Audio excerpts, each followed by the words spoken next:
We have a Rockwood 2504S, and we're going to be doing some cross-country camping. So we're going to be hooking up at sites that we aren't familiar with their power source. So we wanted some type of protection for our trailer so we don't burn anything out in it while we're traveling. So we investigated a little bit different protection devices, and there are ones that will connect out at the pedestal for the power where you plug in at the campsite. And I looked at those. They seem to run a little more than this device. And also you needed to lock it to the pedestal. It's real easy, somebody could steal it. So I don't know what your chances are of it being stolen if you have one of those, but I didn't want to take any chances, so I decided I would go with this model that I can hardwire into place. And it looks fairly simple. I've watched a few YouTube videos on it, and so I purchased this one for $130 on Amazon. And they have the other type that you just plug into the pedestal and then hook your wires to it. You plug into your trailer into the pedestal area, and those are about $285 by Progressive Industries. Here is the SKU on it. It comes in a nice box. It's sealed, so you know nobody's been in it. And so it comes with a manual, and it's pretty self-explanatory, the instructions on how to wire it here, and here's what it comes with. It also has error codes that will come up that you can see to troubleshoot it. So it comes like this, and you have your load output and load input, and then there's mounting screws on each side. I removed the screws here already so we can see inside. So your input comes in here, hooks up here, and your output here, and then this one goes on your black output wire. Pretty self-explanatory. And then it has the it looks like a phone cord. They said it's not, that plugs into the side here, right there, and then it comes around and it plugs into this device. So I got this device. They have different ones. Progressive has one where it has, I think it's on the box, all the error codes. This one can be put anywhere, so I decided I get this one. It's just a little more to run it into the trailer, so I don't have to crawl around and try and find this unit and see what the code is. And also this unit, you have if you're using it and then there's a problem, any kind of problem, you can bypass it by bypassing this. Just do the switch.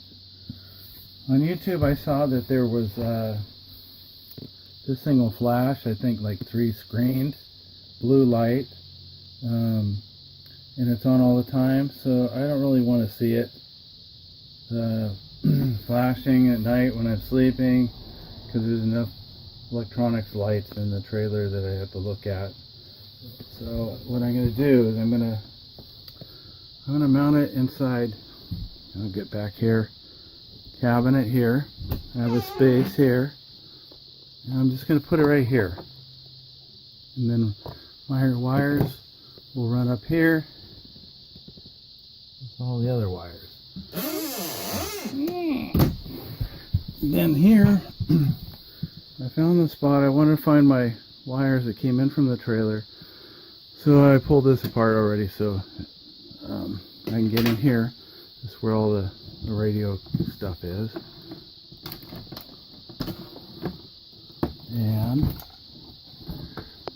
And then I located down here, this orange cord here is the power cord. This is coming from the outside wall to plug in right down there, and it goes down under the floor, and then it comes up into the electrical panel over there by the refrigerator. So what I'm going to do, you can see right there, I drilled a hole there.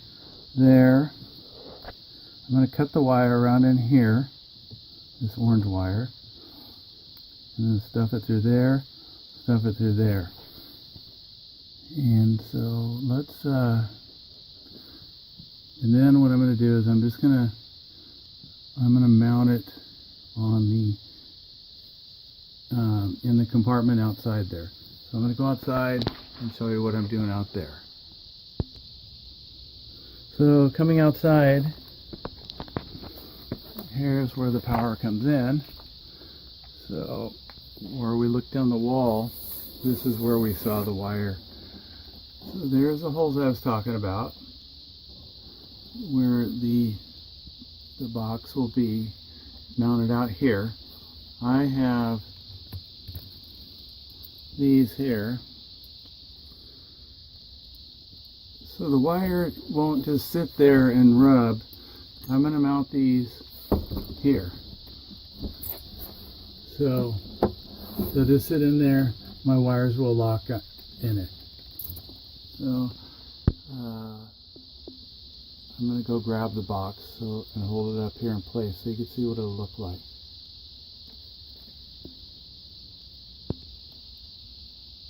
So I'm back. So the box, what I got here, it's going to actually mount up here, like this, right in here. And this is just thin paneling, you can see it. So I need a nice solid board in the back to screw into. So what I'm going to do is I cut this little piece of plywood, 3/4 inch thick.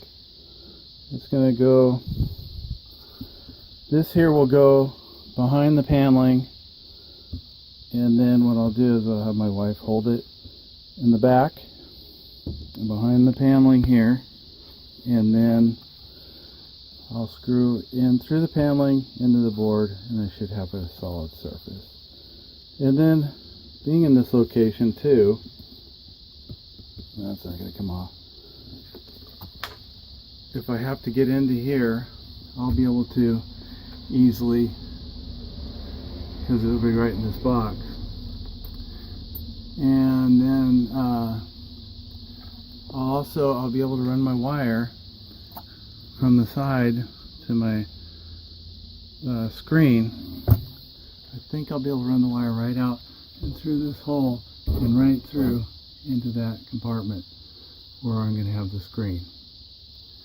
So I'm going to install it and come back and show you what it looks like.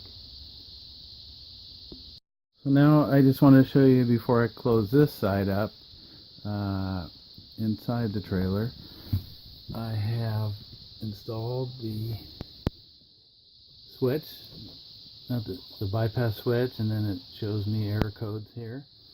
I have my error codes list taped here. I was able to just drill a hole, went through,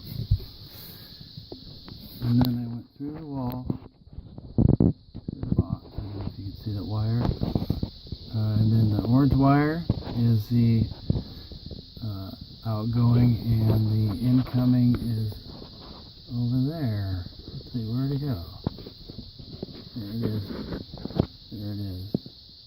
And then I'll take you out to the outside of the trailer to show you what it looks like out there. I'm almost done, so stand by. So going in this storage compartment here, I have it in here. I just want to show you before I connect the wires what it looks like. Luckily, I had just enough wire to come in here.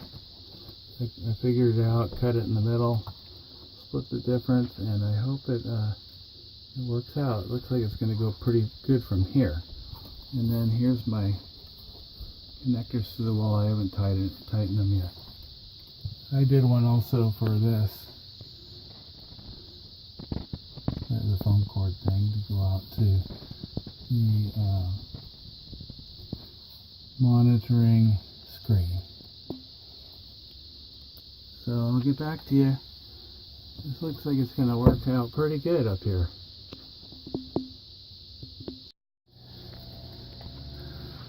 Here we are with the wires stripped, ready to go on. Here's the ground. It comes with the ends for the ground. The incoming ground goes right here. There's a hole and there's a screw that'll be in here. Not very focused. And then over here is for the outgoing ground. You can see. And they give the screws for that. I just wanted to show you before I attach the wires.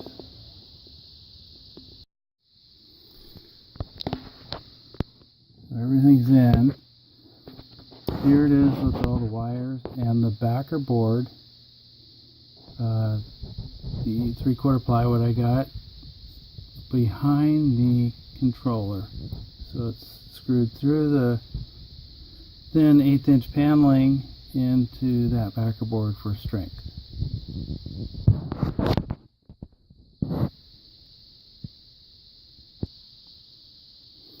So I have everything back together, except for the outside part.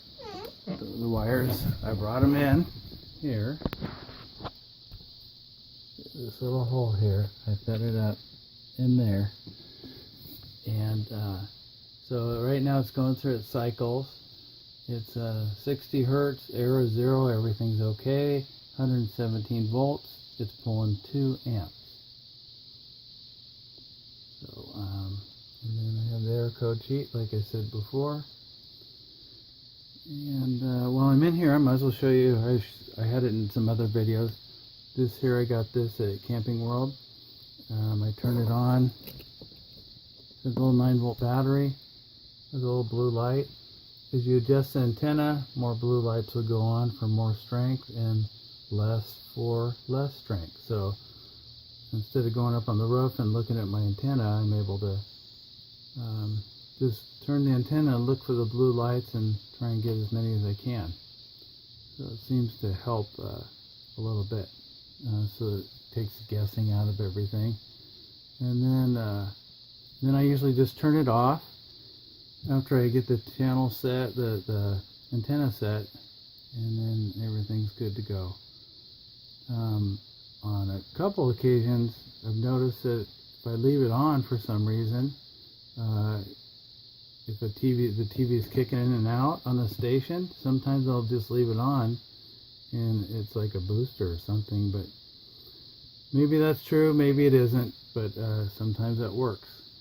So now I'll go to the outside and show you that. Before I go outside, I think I want to show you something. This thing cycles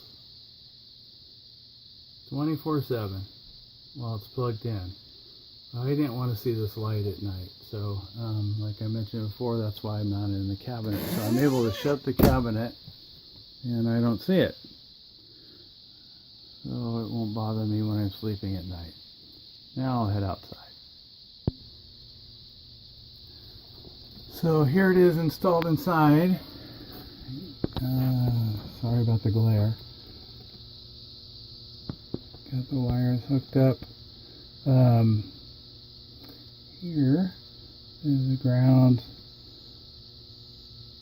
white and black, and then we got that sensor around the black wire. Fairly simple to install, and now I'll just put the cover on and it'll be done. Probably took about let's see, trying to figure out what I'm doing and everything, 2 to 3 hours to install, but I think it's well worth it. Maybe it'll never get tripped off, maybe it will, but now I have a little added security, and I won't have to worry about it, the power surging and ruining anything in the trailer.